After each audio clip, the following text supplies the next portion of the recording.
Dear Chairman, dear ladies and gentlemen, it is my great pleasure to welcome you on behalf of Croatian Society for Diabetes and Metabolic Disorders, but also I would like to take opportunity to thank the organizing committee, especially my dear colleague and friend Professor Ines Schaltot, for inviting me for the second time here in Cairo, in beautiful city of Cairo. And this morning I had the pleasure to visit pyramids again, like 2 years ago. But in the next 3 hours, I will speak about the treatment of hyperglycemia. I'll try to do my best to do it in just 3 hours, because they asked me to do it in only 30 minutes. But 30 minutes is not enough to speak about hyperglycemia and how to treat hyperglycemia. So I focused only on one part of hyperglycemia. What is the most important when we target glucoregulation? So these are my disclosures. But I would like to focus on cardiovascular disease and hyperglycemia, and especially one part of hyperglycemia is glycemic variability.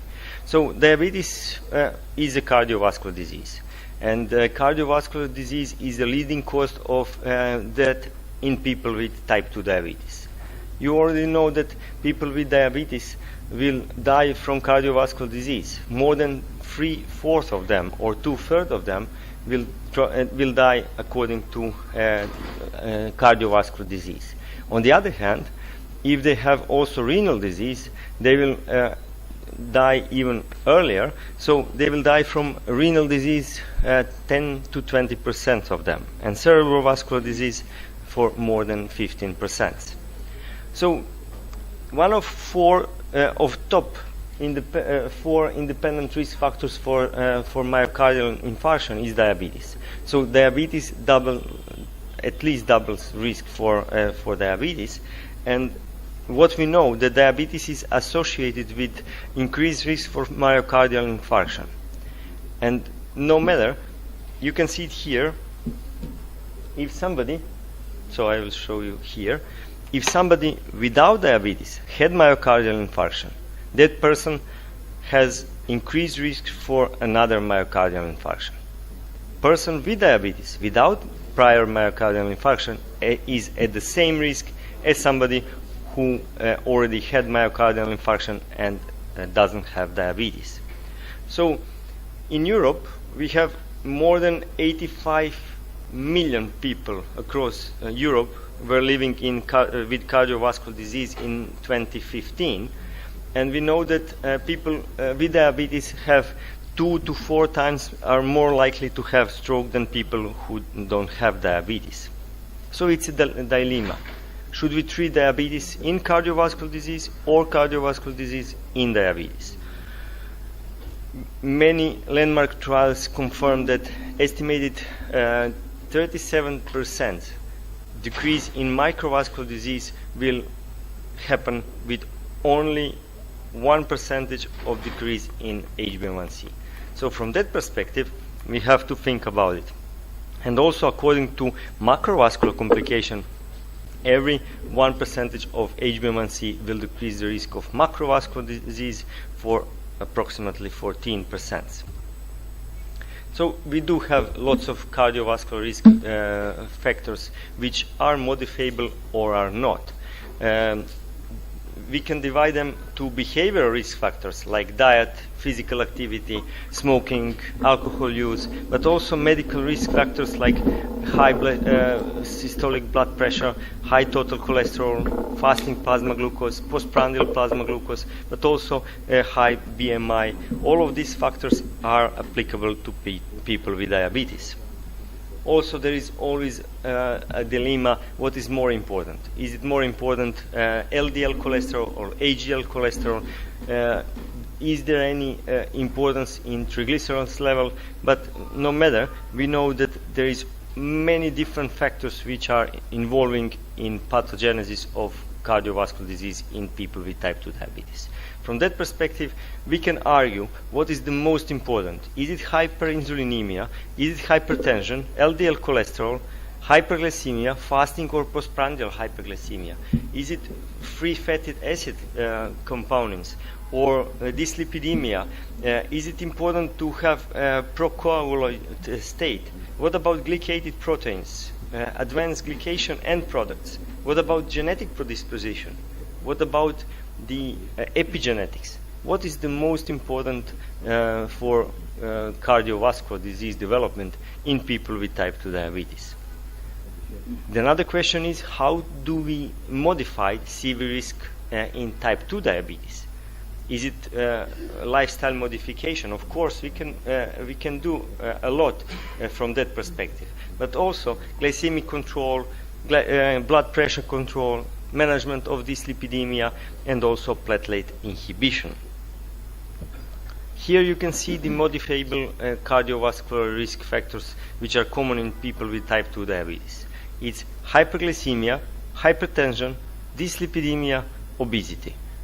But also we can have, and there are many examples of pharmacological intervention, like dyslipidemia, hypertension, thrombosis, stroke, myocardial infarction. But we can argue what is the most important here. But in this topic I would like to cover the risk of high blood glucose level. In the next 1 hour I will speak about diabetes as a coronary heart disease risk. Many different trials confirmed that with a high blood glucose level it will increase the risk of cardiovascular disease. But unfortunately, diabetes-related cardiovascular risk complications have declined with better control and with improved care. But unfortunately, substantial burden remains here, and there is always some residual risk. We can argue what is why that risk still remains. Is it because of glucose? Is it because of lipid or blood pressure or some other risk factors? But we have to ask ourselves, what is our target? Target in diabetes is like playing with a 3D puzzle. We have to target HbA1c, of course. We have to target glycemia, but also we have to target lipid profile and blood pressure as well. When we talk about blood glucose or glucose control, we can speak about fasting plasma glucose, postprandial plasma glucose, HbA1c, or maybe some other.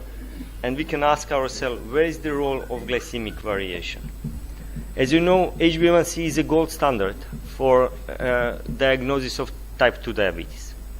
On the other hand, HbA1c is a gold standard for estimation of blood glucose control, and also is a gold standard for prevention or prediction of risk of chronic complications of type 2 diabetes.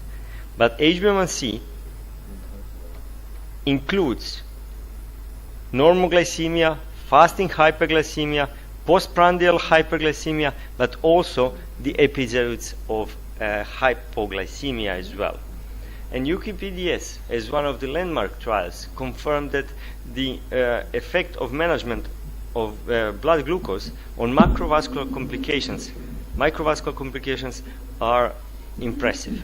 So for each reduction of only 1% of HbA1c, we can reduce the risk of macrovascular complication for 25%.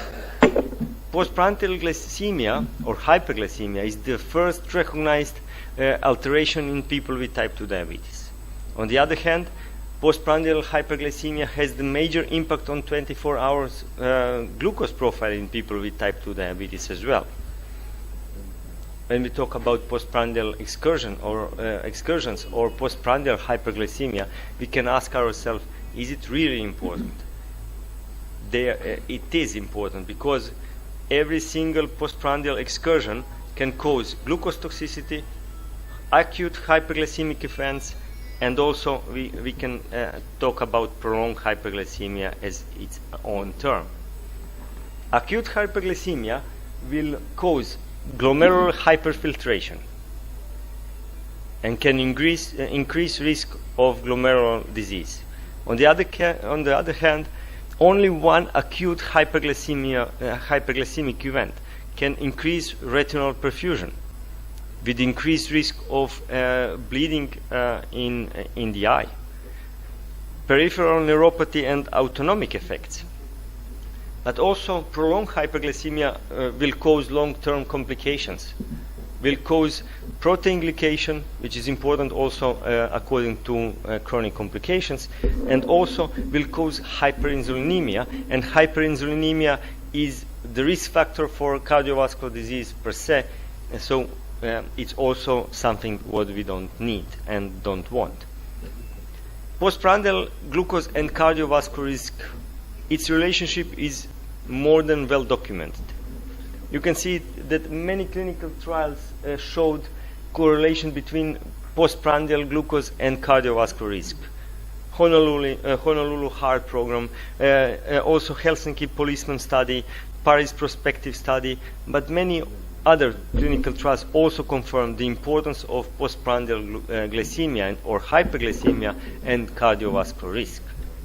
On the other hand, some studies show that the postprandial glycemia is more important than the ratio between fasting plasma glucose and HbA1c for cardiovascular risk. Here are listed possible mechanisms by which hyperglycemia may contribute to macrovascular complications or macrovascular disease.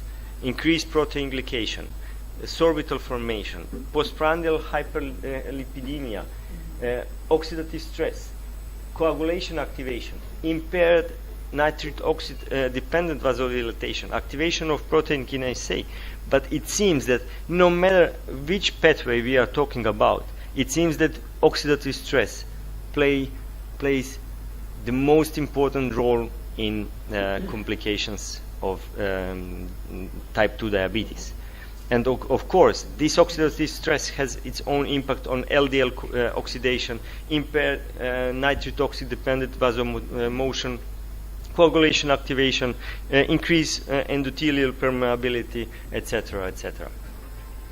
We know that there are many different markers of glycemic control, and it seems that glycemic variability becomes important risk factor and marker of glycemic control. You can see it here. We know that HbA1c is the traditional marker, and also many others which are alternative markers, but it seems that glycemic variability could be important also as a marker of glycemic control. But what glycemic variability means? This is glycemic variability or glycemic variation. Variability or exposure or swing of exposure or average swing. So this is glycemic variation or glycemic variability. Some people can have the same mean glucose value, but completely different fasting plasma glucose, different postprandial plasma glucose, and different glucose swings.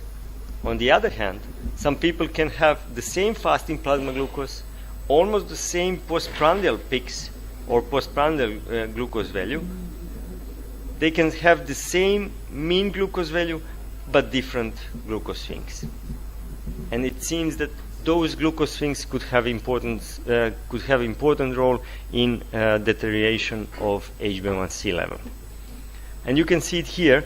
All of these patients here, marked with different colors, they have the same HbA1c, 6.5. Look at their glycemic values during the day. Their glycemic variation is pretty high, and it's a mess. And fluctuation in blood glucose occur despite stable HbA1c. We can have people with stable HbA1c, with pretty stable fasting plasma glucose or pretty stable postprandial, but with different swings, and they can have completely different glucose variability despite the same HbA1c level. We can ask ourselves why. Because glucose variability will include also hypoglycemic events, postprandial glucose excursions, but also minor fluctuation in blood glucose levels. And it's not a new thing. It's a not new kid on the block. The first publications were already published almost 15 years before I was born. And today I'm talking about glycemic variation or glycemic variability as a new term, as an important term in glycemic regulation. But there is very good and very nice and elegant review which was published by Professor Weber, who is not a physician, and Professor Schnell, who is a physician, about glycemic variability. And they mentioned how to measure glycemic variability. And there are many different measures of glycemic variability, but two of them are the most important. It's standard deviation of mean glucose, and you can find it in any single glucometer, novel glucometer on the market. And on the other hand, the MAGE, like you can see it here, it's a gold standard for measurement of glycemic variability. We can argue what is more important, within-day variability or day-to-day variability. We know that even in the same person, we cannot have the whole day glucose variation in very low profile, and also we cannot have the same glucose variability day-to-day in the same patients. So we can say that glucose variability can manifest as both within-day variability and day-to-day variability. Today we know that mortality is connected or correlated with hypoglycemia. And mortality rate increase with the occurrence of severe hypoglycemia. And you still remember before 2008, all of us, we tried to reduce glycemia and to reduce HbA1c level to all of our people with diabetes to lower as we can, or as we could. And for everybody we said the target is HbA1c below 6.5. Today we know that it's not like this. After the publication of our core trial, we have learned that people with very low HbA1c had increased mortality according to high risk of hyperglycemia and high incidence of hypoglycemia. So from that perspective, we have learned that the hypoglycemia and severe hypoglycemia can impact significantly on cardiovascular outcomes and also on mortality. Advanced trial confirmed that variability in HbA1c and fasting plasma glucose can predict adverse events, no matter in macro and microvascular complications.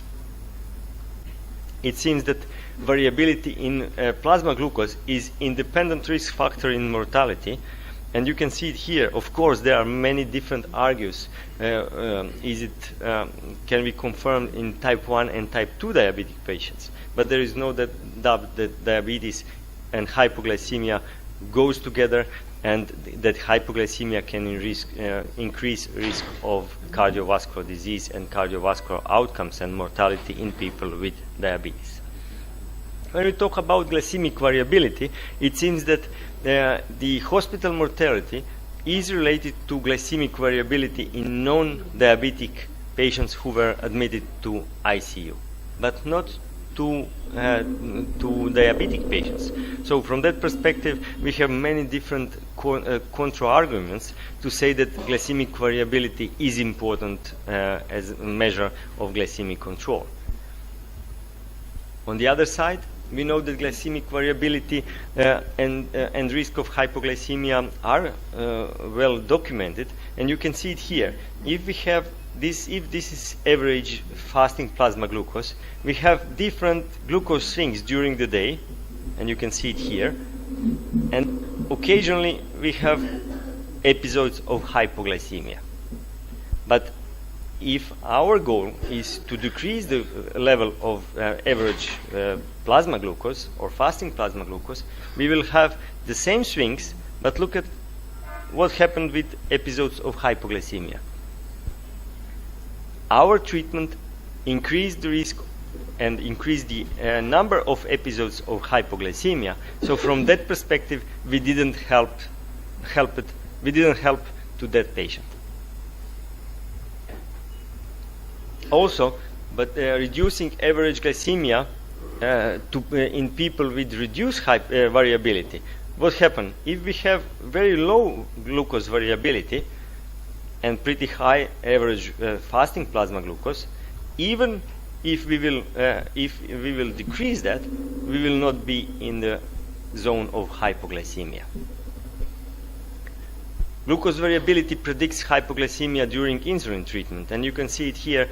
Intraday and interday glucose variability can predict hypoglycemia, but it seems that fasting plasma glucose variability can be also very important to predict hypoglycemia.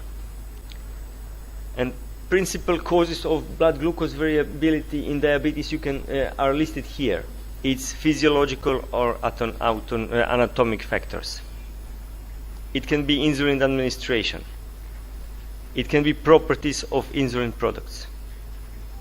On the other hand, the impact of half-life of insulin on insulin fluctuation can be important.